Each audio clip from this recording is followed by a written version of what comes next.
9/2024 रोजी सिद्धराज हॉल मिरज येथे बैठक संपन्न झाली। सदर बैठकीमध्ये सुप्रीम कोर्टाच्या दिलेल्या निकालावरती माननीय नितीन सोनावणे यांनी प्रस्तावना केली, तसेच समाजातील अभ्यासू व मान्यवर व्यक्तींनी मार्गदर्शन केले। यावेळी उपस्थितांनी सर्वानुमते सुप्रीम कोर्टाचा निकाल हा असंविधानिक असून अनुसूचित जाती जमाती यांच्यावरती अन्यायकारक आहे व निकालाविरुद्ध भूमिका घेण्यासाठी व योग्य त्या ठिकाणी भूमिका मांडण्यासाठी कृती समिती तयार करण्यात आली। यामध्ये पुढील प्रमाणे सर्वानुमते कृती समितीची निवड करण्यात आली। महावीर तात्या कांबळे, नितीन रघुनाथ सोनावणे, मिलिंद कुदळे सर, सुखदेव कांबळे सर, राजेश पोळ, डॉक्टर आकाश नंदकुमार वटकर, आयु लोंढे दादा यांची निवड करण्यात आली।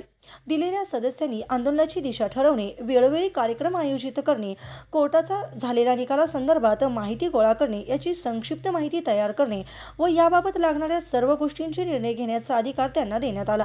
तसेच आजच्या बैठकीमध्ये सुप्रीम कोर्टाच्या झालेल्या निकालासंदर्भात काही ठोस कृती कार्यक्रम हाती घेण्याचे ठरवण्यात आले, ज्यामध्ये गावोगावी जाऊन अनुसूचित जाती व जमातीतील येणाऱ्या 59 जातीपैकी जेवढ्या जाती आपल्या भागात असतील त्या जातीमध्ये बैठका घेणे, निकालाची माहिती देणे, प्रबोधन करणे, तसेच अनुसूचित जाती जमातीमधील लोकप्रतिनिधींच्या भेटी घेऊन त्यांना सदर निकालाबाबत स्पष्ट भूमिका घ्यायला लावणे, सुप्रीम कोर्टाच्या निकालाचे गावोगावी जाऊन वाचन करणे, उपस्थित लोकांपैकी प्रत्येकाने किमान आपल्या आजूबाजूच्या 5 लोकांमध्ये जाऊन या विषयाची जनजागृती करणे व ठिकठिकाणी प्रबोधनाचे कार्यक्रम घेणे, या संदर्भात सर्वानुमते ठरवण्यात आला।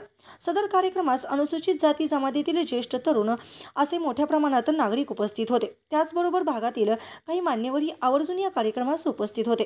डॉक्टर क्रांतिताई सावंत, इंद्रजित घाटे, स्वप्नील खांडेकर, समाजरत्न दयाधन लहू सोनावणे, माननीय आनंद सागर पुजारी, अविनाश जकाते सर, रमेश साबळे, अभय पोळ, रमेश सोनावणे, शेखर दबडे, भाऊसाहेब कोळी, पत्रकार यशवंतांना सावंत, तसेच प्राध्यापक अभिजित आठवले, सुखदेव कांबळे सर, त्याचबरोबर DP बनसोडे, अशोक होवाळे, डॉक्टर दीप कांबळे, आयु संगीता भंडारी, तसेच कुमारी श्रुती विजय सोनावणे मान्यवर यावेळी उपस्थित होते।